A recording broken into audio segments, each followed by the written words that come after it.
This is Standing Watch. And now, Evangelist Norbert Link. Well, greetings everyone, and welcome back to our Standing Watch program. Recently, the Catholic Church received responses from their own members to a survey which they had sent out to Catholics around the world regarding the doctrines and the practices of the Catholic Church. And the responses were quite devastating insofar as the Vatican was concerned. And I'd like to discuss some of those responses today, but I'm not picking just on the Catholic Church, on the Vatican, on the church members, because what we are finding out is pretty much representative of what most Christians in all kinds of mainstream Christianity believe. Now here's an article by the Washington Post, dated February 8, saying that most Catholics worldwide disagree with church teachings on divorce, abortion, and contraception, and are split on whether women and married men should become priests. On the topic of gay marriage, 2/3 of Catholics polled agree with church leaders. And then they go a little bit into the specifics. It says that 19% on Catholics in the European countries and 30% in the Latin American countries agree with church teaching that divorcees who remarry outside the church should not receive communion, compared with 75% in the most Catholic African countries. Now, in other words, 75% of the Africans believe they should not receive communion. Only 19% of Catholics in Europe believe that. 30% of Catholics in the European countries and 36% in the United States agree with the church ban on female priests. In other words, only 30% of Catholics in Europe believe that women shouldn't become priests, while 80% in Africa, 36% in the Philippines believe that. 40% of Catholics in the United States oppose gay marriage. Now, if 40% oppose it, 60% apparently agree with it, compared with 99% in Africa. So almost 100% of Catholics in Africa oppose gay marriage. It goes on to say that 78% of Catholics across all countries support the use of contraceptives, which violates the Church's teaching that sex should always be had with an openness toward procreation.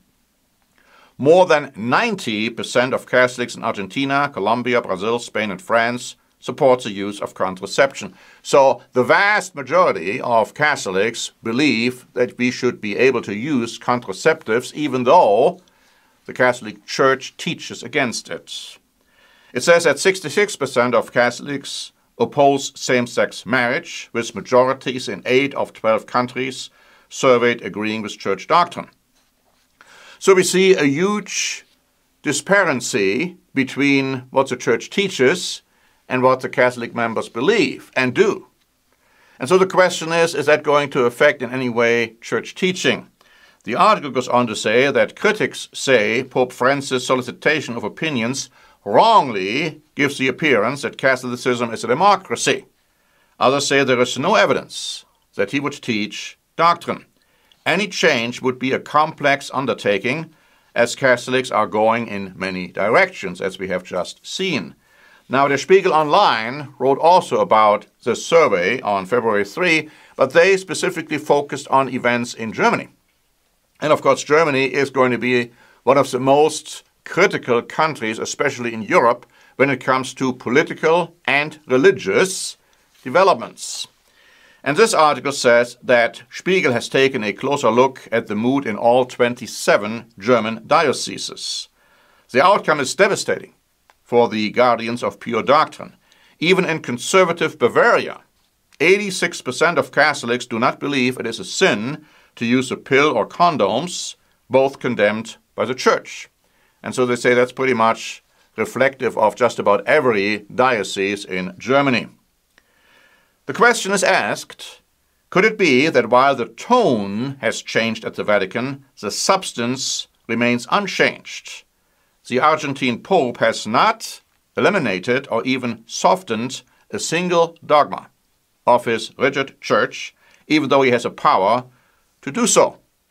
The most contentious issue is the Church's strict prohibition of contraception, which almost all Catholics ignore.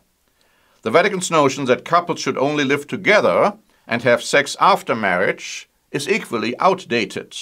Living together before marriage is an unmistakable reality today, notes the Diocese of Augsburg. The same conclusions are drawn throughout the alphabet of dioceses, ending with Würzburg, where about 90% of all couples practice cohabitation et experimentum. In other words, they're trying it out. Hardly anyone among the faithful understands how the various prohibitions are supposed to fit together. To begin with, couples are not supposed to have sex before marriage. Once they are married, they are not permitted to use birth control. And if the marriage fails, the Church has other objections. Many Catholics are especially incensed over the treatment of people who have been divorced and then remarried, which, according to the wording of the survey, places them in an irregular marriage situation and excludes them from communion. Another group the Church accused of committing sins also enjoys considerable support from the base, and that is homosexuals. The parishioners want to see the Church do away with mandatory celibacy. So we see again this incredible disagreement between official Catholic teaching and the opinions of Catholic members. Now here's something this article in Der Spiegel Online points out, which I believe we should all take note of. Because what about the retired Pope, Pope Benedict, who is still alive? Does he have any role? Is he going to play any role in the future? It says in here, the retired Pope Benedict is the fixed star of the traditionalists in the Roman Catholic Church. His residence, the Mater Ecclesiae, or the Mother of the Church monastery, is only a few steps away from St. Peter's Basilica. Joseph Ratzinger keeps the strict worldview of his era alive through his presence alone. Benedict was in poor health during the weeks following his resignation. He suffered from heart and circulatory ailments. He was weak and plagued by depression. Many in his circle were convinced that he was dying, but then he recovered. For the conservative establishment, Ratzinger continues to set the standard today. Of course, the retired pontiff keeps a low profile when it comes to the public, but the old elite is not as discreet. And then some pointed questions are being asked in light of all of this confusion. Will the calls for attention from the basis be heard behind the thick walls of the Vatican? Can lay people expect the Church to change in accordance with their wishes? Even Francis' open-minded advisors are concerned that he will be unable to put the genie back into the bottle. Found that a very interesting statement. Marcello Semeraro is the secretary of Pope Francis' Crown Council, the group of 8 cardinals from around the world tasked with advising the Pope on reforms. Semeraro does everything he can to dampen the overwhelming expectations of ordinary Catholics. So we have here a mixture. First of all, there are expectations that the Catholic Church will change some of its core doctrines, something which apparently is not going to happen.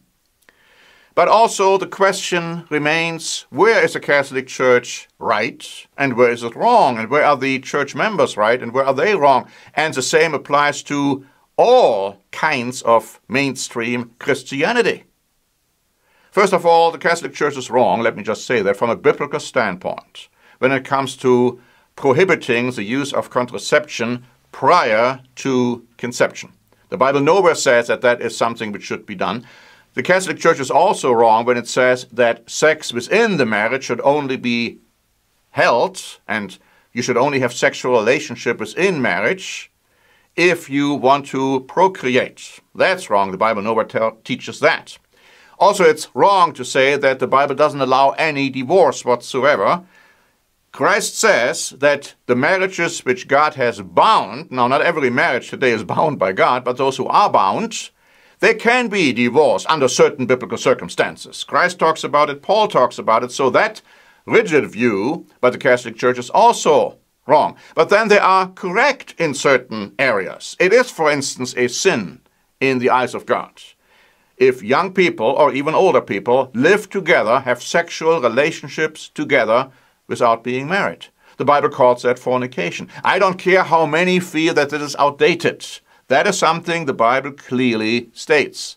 Now, as true Christians, we are supposed to be lights in this world of darkness. We are supposed to shine and show the way of God. You see, the idea that priests, for instance, ministers, must not marry, that is also wrong. The Bible nowhere teaches that. But the question still is, what will all of this do? Will Pope Benedict still play a role in the future in the Catholic Church? Now, there have always been problems within the Catholic Church throughout the centuries and millennia, and many times these problems led to an emergence of the Catholic Church of being much stronger. The Protestants, the Bible clearly tells you that, will ultimately reunite with the Roman Catholic Church. A very charismatic religious leader will arrive on the world scene. He is called the false prophet in the Bible. He is coming out of traditional Christianity. He will uphold the core doctrines of traditional Christianity, not just the Catholic Church, also the Protestant Church. Doctrines which are not in accordance with Scripture. Now, you might be dumbfounded and surprised when you hear me say that. We have prepared a booklet about man's holidays and God's holy days. That is an interesting subject because Christianity today believes that the core holy days which have to be kept are Christmas and Easter. And then you have other days they keep like Valentine's Day, New Year's, and so on. But Christmas and Easter, did you know, my friends, don't come out of the Bible. The Bible knows nothing about and says nothing about the celebration of Christmas and Easter. These were days which were kept long before Christ was born by pagans, and the Catholic Church then included them in their teachings, put a Christian mantle on them. But Christ says that if you uphold your human traditions and at the same time do away with God's commandments, you are not worshiping the true God of the Bible. The Bible tells you what holy days to keep. For instance, the weekly Sabbath, not Sunday. The Bible tells you to keep annual holy days, not Christmas or Easter.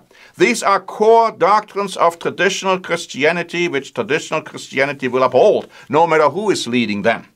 And when this false prophet arrives, he will have supernatural power, and most people will be deceived following him, not caring anymore about doctrinal differences.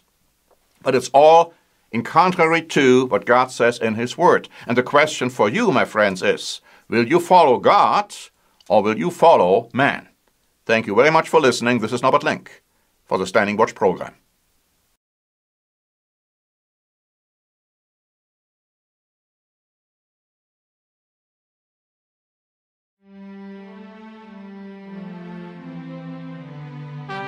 Standing Watch is a presentation by The Church of the Eternal God, P.O. Box 270519, San Diego, California 92198. More information is also available at our website, eternalgod.org.